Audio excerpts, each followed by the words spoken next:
espiritual também. Então um homem simplesmente inteligente não é um homem completo. Já é bom e já é muito útil, mas é medíocre, é menos do que ele pode ser, é menos do que aquilo que Deus o destinou a ser. O que não é fé, por exemplo, podemos dizer que, já falamos bastante acerca disso, fé não é só confiança. Fé não é só confiança, fé não é só conhecimento. Confiar, por exemplo, é a partir de uma situação vivida, a partir de uma situação já experimentada, você confia que você vai obter o resultado esperado, né? Então, o trabalho, ao longo do mês, você confia que receberá salário. E muitas vezes essa confiança é traída, né? Então, a partir de uma situação já vivenciada, um fato empírico, algo já testado, algo já provado, você você faz o cálculo, né, vamos dizer assim, você faz a previsão do resultado. Então isso é confiança, você confia a partir daquela previsão em um resultado. Isso é humano, isso é físico, isso não é espiritual, não é sobrenatural, não é fé.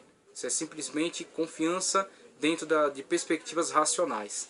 Então é bom, é inteligente, é verdadeiro, mas não é fé. É algo simplesmente puramente humano. Então fé não é algo submetido a esse tipo de critério, submetido a esse tipo de situação. O que a fé não pode ser, também podemos discutir acerca de a forma como a pessoa entra em contato com o mundo espiritual, a forma como ela entra em contato com a fé. O que estamos fazendo aqui? Estamos estudando soteriologia. Estudamos já um pouco dos pensadores, né, dos principais pensadores, e estamos estudando agora os fundamentos da soteriologia. Então vimos acerca de filhos de Deus, e o que estamos falando acerca de filhos de Deus? Falamos sobre o que a palavra de Deus fala acerca de filhos de Deus, a importância de serem filhos de Deus, como se tornar filho de Deus, né? Quais são as consequências de ser um filho de Deus. Agora isso não te torna um filho de Deus. Você sabe o que é, você sabe qual é a importância, você sabe quais são as consequências. Você é um filho de Deus? Você aceitou a Cristo Jesus na sua vida como único e suficiente Salvador? Você crê nele para a salvação? Você foi transformado por ele? Você vive a partir dos conceitos dele? Não vivo mais eu, mas Cristo vive em mim, como disse o apóstolo Paulo.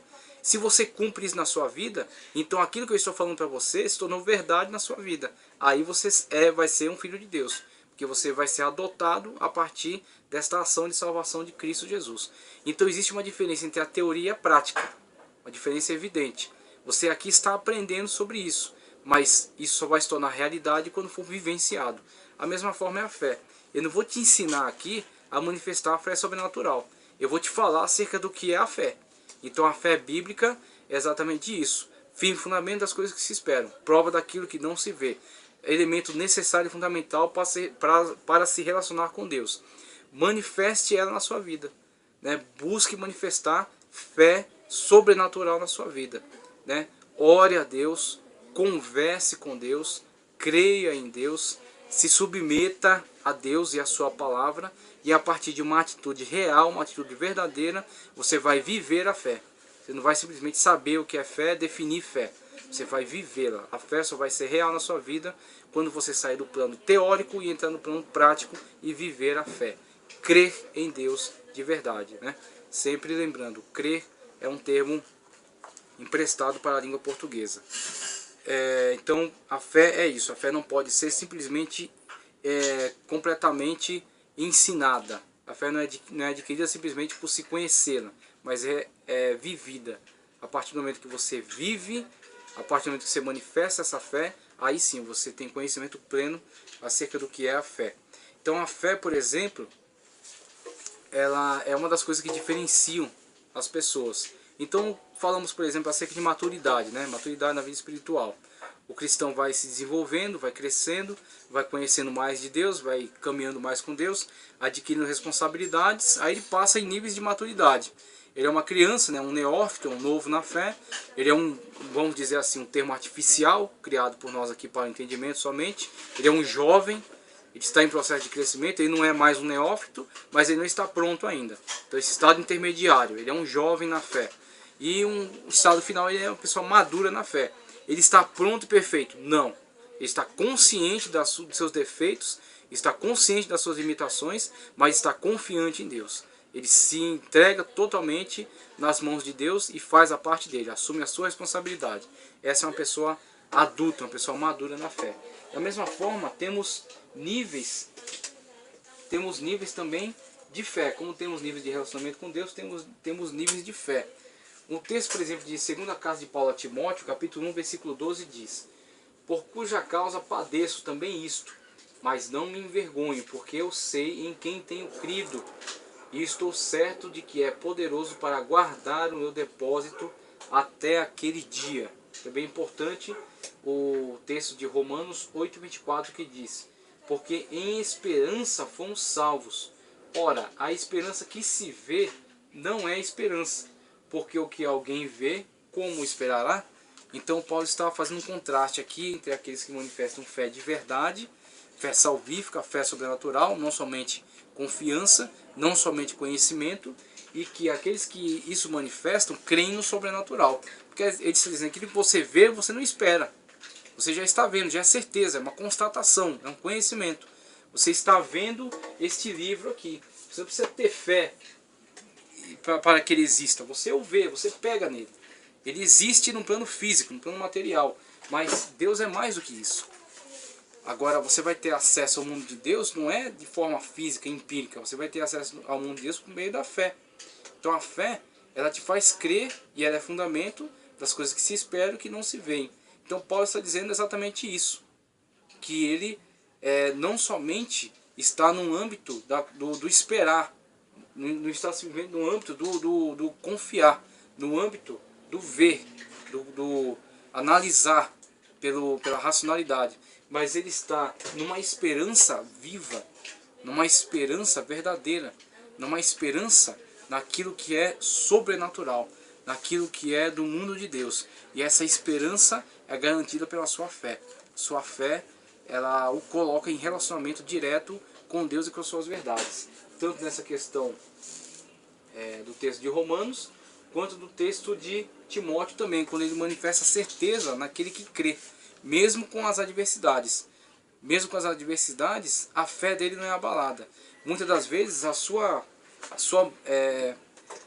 alegria, vamos dizer assim, o seu contentamento, né, a sua tranquilidade emocional, os seus relacionamentos são abalados. Muitas das vezes a sua vida pessoal, física, financeira é abalada, mas a sua fé não. Então é isso que Paulo está dizendo. Existem adversidades, existem problemas, existem contratempos, mas a fé está firme. Eu sei em quem tenho crido, por causa da fé que ele tem. Essa fé é certeza na vida dele. Então, esse tipo de relacionamento, esse tipo de fé vai fazer diferença. Vai fazer diferença entre aqueles que têm fé, aqueles que manifestam essa fé, aqueles que dão lugar a essa fé, se relacionam com Deus a partir desta fé, e aqueles que não se relacionam. Aqueles que estão num âmbito somente físico, precisam ver para crer, como Tomé. E Cristo falou para Tomé: não sejas incrédulo, mas crente. Bem-aventurado aqueles que não viram e creram. Onde Cristo nos colocou inseridos dentro desta realidade. Cristo nos chamou para dentro dessa situação. Bem-aventurado aqueles que não viram e creram. Você não viu o Senhor Jesus com seus olhos físicos. Você não tocou nas suas vestes. Você não tocou no seu corpo. Você não tocou nas feridas. Mas foram elas que te salvaram. E você crê nisso, em espírito e em verdade. Como eu creio também. Porque nós cremos, nós estamos colocados no mesmo patamar dos apóstolos. Estamos colocados no mesmo patamar daqueles discípulos. Bem-aventurados aqueles que não viram e creram. Bem-aventurados somos nós, quando manifestamos esse tipo de fé. Então, a partir do momento que manifestamos essa fé e crescemos nela, vão ser diferentes daqueles que não cresceram nela. Daqueles que estão andando somente pela vista, somente por aquilo que é físico, aquilo que é externo. Então, por isso que enfatizamos na aula passada, invista no ser, invista no homem interno, e invista no homem espiritual, porque o ter vai ser consequência. O homem espiritual, o homem interno, o homem de fé, que está em relacionamento íntimo com Deus, mesmo que ele não tenha momentaneamente, como o apóstolo Paulo está dizendo aqui, dos problemas que ele atravessa na sua vida, no seu ministério, isso causa para ele algumas perdas. Em algum momento ele não tem, mas ele é. A fé dele está firme. Por a fé dele estar firme, ele vai ultrapassar todas essas barreiras e vai chegar até o lugar desejado, até a vitória em Cristo Jesus, porque ele tem fé nele. Esta fé é inabalável. Por quê? Porque Cristo é inabalável. Porque Cristo é a garantia. Cristo é o fundamento. E ele está em comunhão com Cristo. Está em relacionamento com Cristo. Quando o crente chega a esse nível de relacionamento, necessariamente ele vai ser diferente daqueles que não estão se relacionando dentro dessa intimidade com o Senhor Jesus.